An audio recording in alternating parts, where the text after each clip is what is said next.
Hey guys, I just wanted to give my predictions for the upcoming King of the Table this Saturday. I almost didn't do this one. I haven't been following all the interviews as closely and all the arm wrestling stuff. But, I mean, obviously I know all these guys still, so my predictions will still be pretty good. And I know at least a few people like watching this, so I had to do it. Not sure the order of the matches, but I kind of put these in order of, like, the most exciting ones to me are at the end. So first we have Zurab Tavbridze versus Georgi Svetkov. Contrast the styles here. Zurab's all inside. His wrist isn't as strong as his arm, so a lot of times he ends up losing his wrist. And he can hold it without his wrist for a long time. Georgi Tatiev is super tall. Zurab's short. Tatiev, really hard to turn in a hook. So I'd say there's almost as close to 100% chance as there could be that Tatiev will take Zurab's hand. Last time we saw Tatiev, he pulled Irakli and got hurt. Zurab's pulled once or twice since he got hurt, which was like 3 years ago, and didn't look the same as he used to. So this one's really hard to say. This is at 210, 95 kilos, 209, 210. I think Georgi Tatiev's got to be the favorite. Because I think he takes Zurab's hand, and even though it's hard to finish Zurab, the fact that he will take the hand already gives him the advantage. I just don't see how Zurab could pin him without his hand. So yeah, I go Tatiev. We have Lachlan Adair versus Petro Marahant. I hate to say no chance for Lachlan, but I kind of feel bad. Like, he might surprise me after I say this, but I'd be shocked if he wins, to be honest. I feel like they're throwing him to the dogs and just giving Petro like a nice warm-up match kind of. Petro's really strong. I don't know why we haven't seen him in the last year and a half or so, but if you guys remember the last time he pulled, he beat Nugo, and we all know how strong Nugo is. It was a war, but Petro beat Nugo, and Lachlan got destroyed by Paul Lynn. I don't think Paul Lynn's even on Petro's level, to be honest. And Petro and Paul Lynn pull similar. Petro's all hook, basically, and so is Paul Lynn, and Paul Lynn just destroyed Lachlan in that lane. And then Petro's even stronger than Paul Lynn. Like Lachlan would have to get way stronger, be way stronger than he ever was before to even have a chance against Petro. I think Petro will win in dominant fashion. This is the match I'm most sure about. We have Georgi Svetkov versus David Tadikian, left-handed. I'm not exactly sure why this match is happening. I think Tadikian's the heavy favorite. Tadikian is known to, if he gets stopped, sometimes get injured. I think that's the only way he loses this match, if he doesn't get injured. I think even though Georgie's hard to turn in, like really hard to turn in, obviously, I mean, Tadikian turned in what? Kurdecha, and he turned in Morozov. Those guys might not have been fully committed to top rolling the way Georgie will be, but I think Tadikian gets a spot, and once he gets a spot, I don't see Georgie having anywhere near enough arm power to stop him. But I could also see it being like a hard match too. It won't necessarily be easy. I would say it's probably not super easy. I don't think it's going to be like a slam, but I think Tadikian is a heavy favorite in this match. But we'll see. You never know. We have Matt Mask versus Nugo Chikadze. This one will be fireworks. It might be the most intense match of the night, very likely. I see a lot of people going back and forth on this one. I go Matt Mask. Surprisingly, considering he's short, usually short arm wrestlers are more likely to hook, but Nugo's basically all top roll. He probably has a decent hook too, but mostly you always see him top rolling. And Matt's arm is so long that good luck top rolling Matt. And not just a long arm, but a very strong hand. I think top roll is a really bad way to go against Matt, as we saw with Agrabayev. Maybe if they go to the straps, Nugo could have enough arm power to do something. But I think Matt's the favorite because I think he's so hard to top roll. Even obviously maybe not anymore, but even like 2-3 years ago, Devin Larratt had to work to top roll Matt Mask, and he's just a hard style for top rolls. If Nugo can somehow hook and get Matt in the hook, then he probably could win, but I think he's going to try a top roll or not be able to get Matt in the hook if he does try the hook and Matt's got too much up top. But really exciting match there. I think that one, 3-2 we'll say on that one. I think that one's back and forth. We have a match I'm very excited to see, Jocelyn Brisson versus Eglavette Kut. Jocelyn beat Sarah Bachman, swept her. It was pretty convincing. The last round, Sarah did get a stop, though, and made her work a little bit. Jocelyn impressed me in that match because even when she got stopped, you think her being a little bit newer and not having been in a lot of wars, maybe she doesn't have as many tactical adjustments, or she's not as comfortable making adjustments on the table, but she adjusted well when she got stopped. Egla's obviously been one of the best in the world for the last 15 years, maybe almost 20 years. She's been in the top 3. And Jocelyn's got the size advantage here. Height-wise, I think they're probably close. Arm length's probably close. I'm not sure about this one, to be honest. I almost want to pick Jocelyn and go with the upset. I say upset because I do think Egla's got to be the favorite on paper still. Egla actually beat Sarah easier than Jocelyn did, I would say, but that was like a couple years ago, so Sarah might have been stronger against Jocelyn than when she pulled Egla. I want to go Jocelyn and go with the upset, but if I had to pick, I'd have to go Egla. I'm going to say it's close, but Egla bleeds her out in the war. But I could see that one going either way. I think that's going to be a really good match. Kamila Jablonski versus Georgie Serrano, left-handed. And I've heard Georgie's up to like 300 or something like that. It's crazy. Biggest he's ever been. I think before he was like 275. I think he's like 145, 140, 145 kilos now. And before he was like 130 at the most. Yeah, 140 kilos, I think. This one's hard to say. We haven't seen Serrano pull left in a couple years, and when we saw him pull before, he beat Wagner, but it was like super close. And I think Camilla's quite a bit better than Wagner. But Serrano said he didn't. I did watch his interview, and Serrano said he wasn't at his best then because he didn't have enough time to train. Like, he was just coming back, like not making excuses. That's just what he said happened. And he still won, so it's obviously not an excuse. It's just what happened. And he says he's the strongest ever now. And for people that don't know, Serrano has multiple pins. Obviously, a long time ago, but he has multiple pins on Vitaly Lelettin. And that was at 220, 100 kilos. But like Zeranov and Vitaly, and that was a long time ago, but Zeranov and Vitaly both got way stronger since then. So if Zeranov says he's at his best ever, I take that very seriously. I feel like I underestimate Kamila a lot. So part of me wants to go Kamila because I feel like I underestimated him and he's gonna like prove me wrong again. But on the other hand, I think Zeranov, if he's at his peak left-handed, he could be a top 5 guy. Kamila could be a top 5 guy. I think Camilla's around 5th or 6th now, in my opinion. This is hard to say. I think whoever gets positioned first. But if they stop in center, I think Zeranov is gonna win. I think it's gonna be back and forth. This is a really hard one to predict. I don't know. I could see it going either way. I'm gonna go. Man, I don't know about this one, man. I'm gonna go Zeranov. I'm gonna go with my gut instinct. And then this next one could be match of the day. We have Paul Lin versus David Samusia. These guys pulled maybe 4 years ago at 95 kilos. This is again at 95 kilos. At that time, Samusia was just coming back from a break, and it was his first match back in a year or two, and he lost. Paul Lin won. It was 3-2. It was a war. I think Samusia's got quite a bit stronger since then, but I also think Paul Lin's got quite a bit stronger. I think that it could be 3-0 Paul or 3-2 for Samusia. I think that Paul's just a little bit stronger, a couple percentages, maybe 3-4%. But if it stops, Samusia has more endurance. Not that Paul's endurance is bad, but Samusia's endurance is arguably the best in the world. I'm not saying it is, but it's definitely up there in contention with the best. You never see him losing in the war. And I don't know, maybe Paul could surprise us in top roll too, but I assume it's going to be a hook match. I assume it's going to be war, and I will be the one to say it here.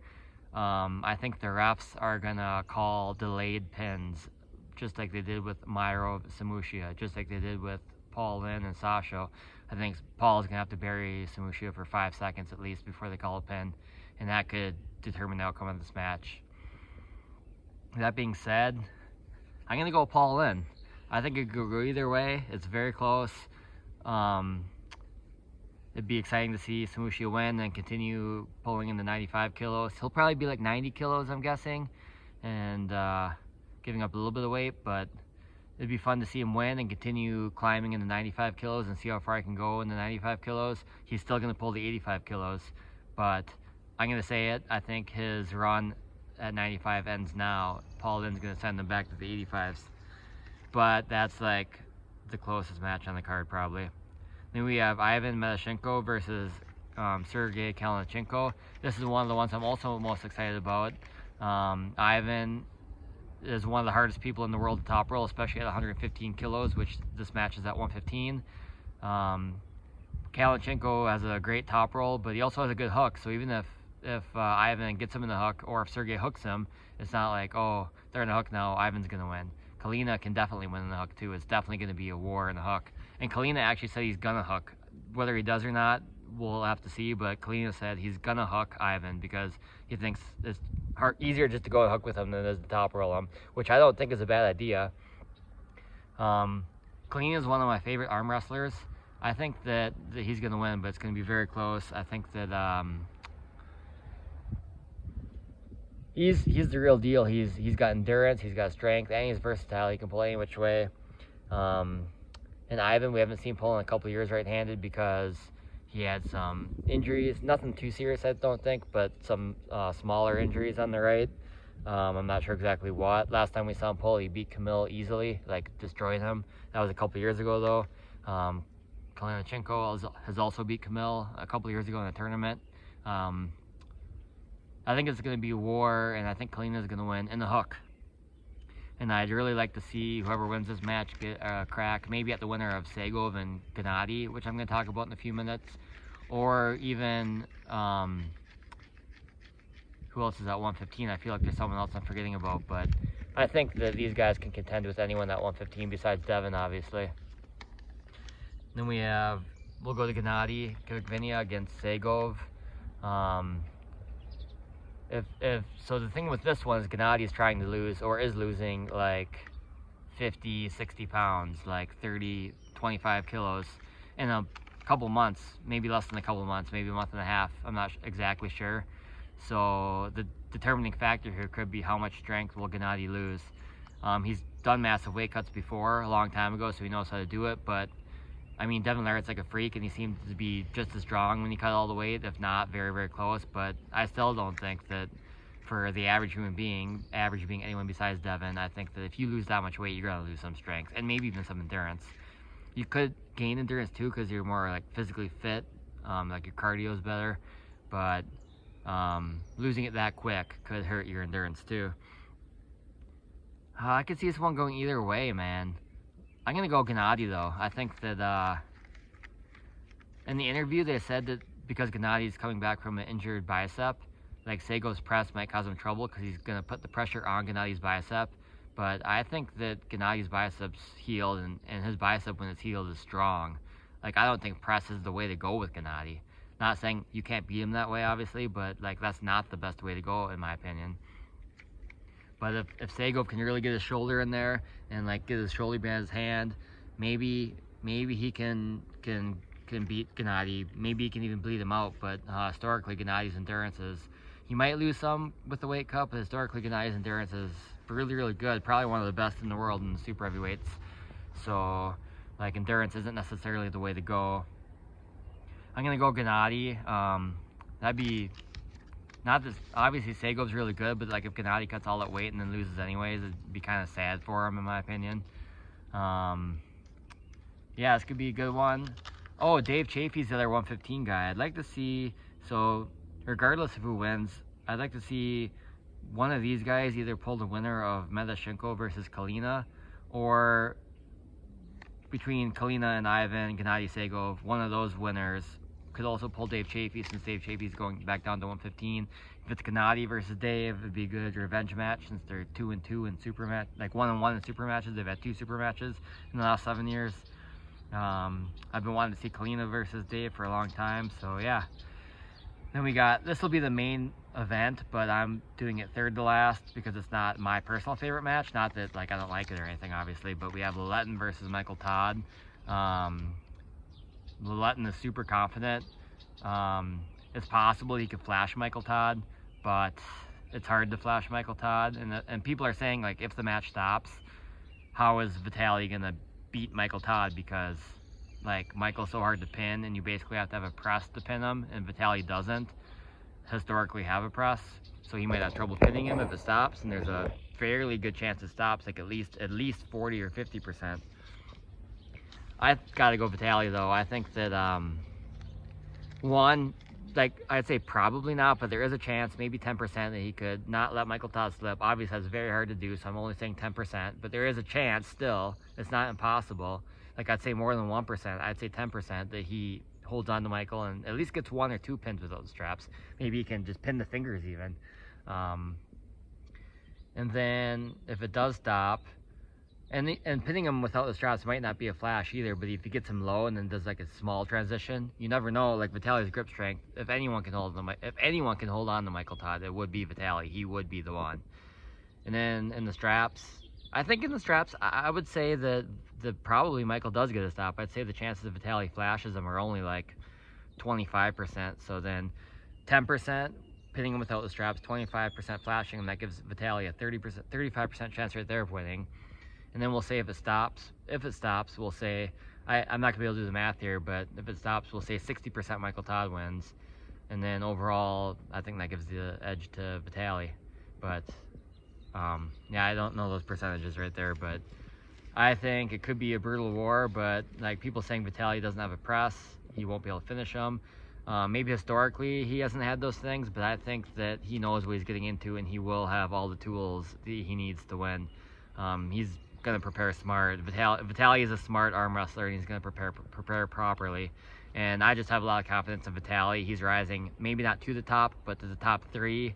And Michael Todd's not going to be the one to stop him. But I wouldn't count him out. I'm not counting Michael Todd out by any means. But I give the edge to Vitaly.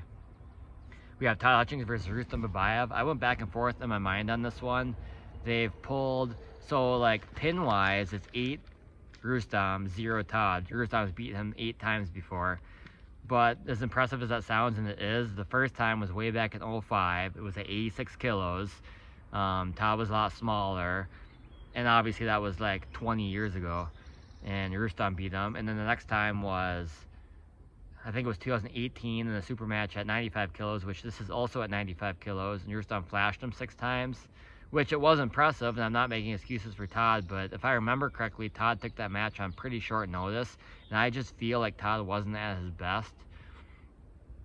That being said, Rustam, I mean, he just beat Paul, not just beat Paul, but he beat Paul in what, like a year ago or so maybe? Pretty convincingly. And then he pulled Sandris, and I thought Sandris was a heavy favorite, and he beat Sandris easily. And that really impressed me. So I think for a few years there, I thought Rustam was past his peak and he wasn't as strong as he used to be. But now I think he probably is, maybe not his best ever, but if not his best ever, maybe at least equal or very, very close. I'd say equal to his best ever in my opinion. And Todd's really hard to top roll. Historically in the past, the way to beat Todd's been the top roll, but lately that seems like the wrong way to go. Rustam probably won't be doing that. He will probably be trying to hook Todd. And Rustam's one of the best of all time, if not the best of all time, at snapping someone in the hook and just crushing them down. And so it is possible he could do that, because to be honest, I do think there's a very high probability, even if Todd tries to Todd roll, as he says, I think there's a super high probability that it does go in the hook. And Rustam could just crush Todd in the hook fast. But like initially I was thinking like style-wise, Rustam's got a good style against Todd.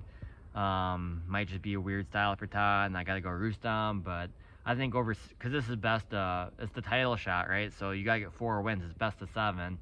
And I think eventually Todd will stop the match, because I think Todd is quite a bit better than he was last time he pulled Rustam. Rustam's maybe slightly better as well, but I think eventually Todd will stop the match. And once the match stops, Rustam's not known as an endurance guy. His endurance might not be terrible, but it's not on Todd's level. And once the match stops, it could be a war. Maybe Todd doesn't stop the match till the 4th round too, and then Todd falls out because Todd's known to elbow foul. So I could see that happening too. But if I had to put money on it, I'd put $1 on Todd Hutchings to win 4-3. I think eventually the match will stop, and then Todd has the advantage of endurance. But Uncle Todd, watch your elbow, dude. Watch your elbow. Referees, watch Todd's elbow. And then the one I'm actually most excited about is Artur Makro versus Daniel Prokopchik. Probably because it's my weight class. Not that I'm anywhere even on the blimp of the radar compared to these guys, but this is for the right hand title at 77 kilos, 169.5 pounds. And these guys, I didn't think they ever pulled, but I guess they did pull once, maybe like in 2018 or 17. And I think Archer beat him, but like that doesn't do anything for me because that was so long ago and Daniel was way smaller then. I could see this one going either way. Archer beat Mendagas and Mendagas beat Daniel, but like arm wrestling math, right? Plus those matches were 1 to 2 years ago now.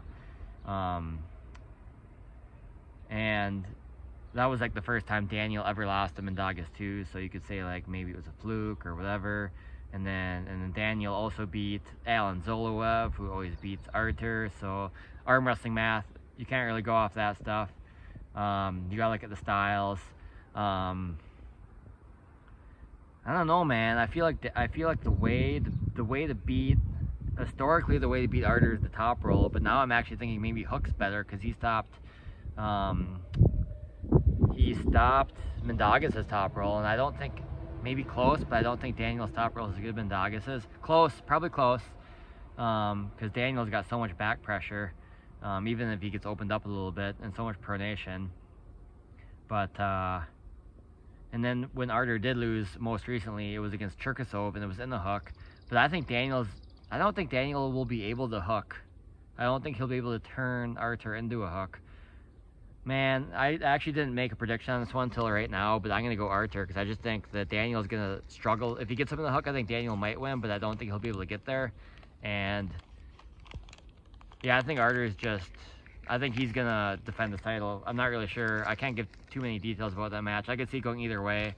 If it stops, Daniel's got some of the best endurance, even though he lost in the war to Mendagas.